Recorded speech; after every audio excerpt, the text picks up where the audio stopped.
सगी बहन से मिलने के लिए दिल्ली के एक जीबी रोड स्थित कोठे पर जाता है।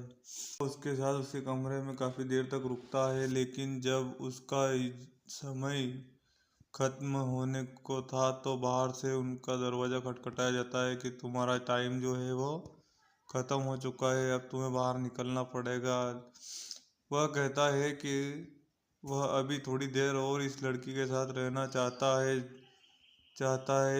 लेकिन बाहर से उसको यह बताया जाता है कि अगर तुम्हें ज़्यादा देर अंदर रहना है तो तुम्हें डबल पेमेंट करनी पड़ेगी। और वह अपनी बहन के साथ उस कमरे में रहने के लिए डबल पेमेंट के लिए भी राज़ी हो जाता है। लेकिन आखिरकार उसकी बहन इस कोठे तक कैसे पहुंची थी और यह सगा भाई अपनी बहन के साथ उस कमरे में क्या कर रहा था, जब आप यह सारी कहानी जानेंगे तो आपके रोंगटे खड़े हो जाएंगे। इस कहानी की शुरुआत होती है 2019 में कोलकाता से, जहां पे दो लड़कियां वेस्ट कोलकाता के ही एक कंपनी में काम करती थी, जिनकी सैलरी अराउंड 50,000 पर मंथ थी।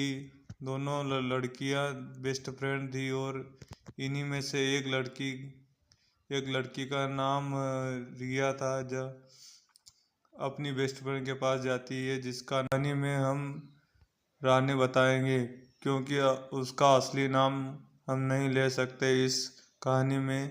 तो उसका जो जाके कहती है कि उसको दिल्ली से एक बहुत अच्छी जॉब का फ़ोन आया या ऑफ़र आया, जहाँ पे उसको पर मंथ 1 लाख के समथिंग सैलरी मिल रही, लेकिन उसकी फैमिली उसको भेजने के लिए राज़ी नहीं, और इस बात के लिए वह बहुत ही ज़्यादा दुखी थी। जब यह बात सुनी तो वह जोत के लिए बहुत ही ज़्यादा दुखी थी, क्योंकि जैसा मैंने आपको बताया कि ये दोनों बेस्ट फ्रेंड थी, मतलब ऑफिस टाइम में, लंच टाइम में सब कुछ साथ में करती थी। ऑफिस के बाद भी अगर कहीं आउटगोइंग का प्लान हो तो दोनों साथ में ही जाया करती थी। अच्छी फ्रेंड्स थी ये दोनों, लेकिन अब इस तरह से थी कि ज्योत्सना बहुत ही ज़्यादा परेशान थी, क्योंकि उसकी फैमिली उसको बाहर भेजने के लिए रेडी नहीं थी। लेकिन साथ ही उसने जब पूछा कि वहाँ से सैलरी कितनी हो रही है, तो उसने बताया 1 लाख मिनिमम पर मंथ ये जो जॉब थी। अब यह रानी भी करना चाहती थी, इसलिए उसने उससे पूछा कि क्या मैं इस ऑफिस में जाके तुम्हारी जगह ज्वाइन कर सकती हूँ। तो उसने बताया कि हाँ, तुम बिल्कुल कर सकती हो।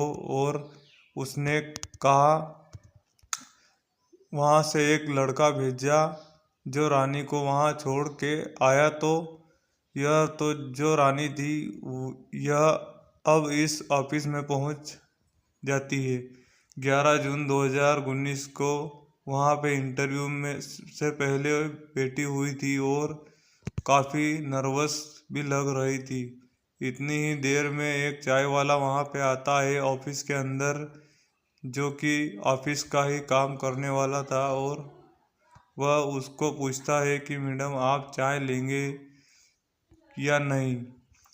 रानी बहुत परेशान थी और नर्वस भी थी। वह कहती है कि जो भी तुम अच्छा बनाते हो वह ले आओ, ज़रूरत मुझे काफ़ी है, क्योंकि इंटरव्यू से पहले मैं काफ़ी नर्वस हूँ। तो ये ऑफिस में काम करने वाला उसको कहता है कि आप क्या चाहते हैं, वही मैं आपको अच्छे से बना के दे दूँगा।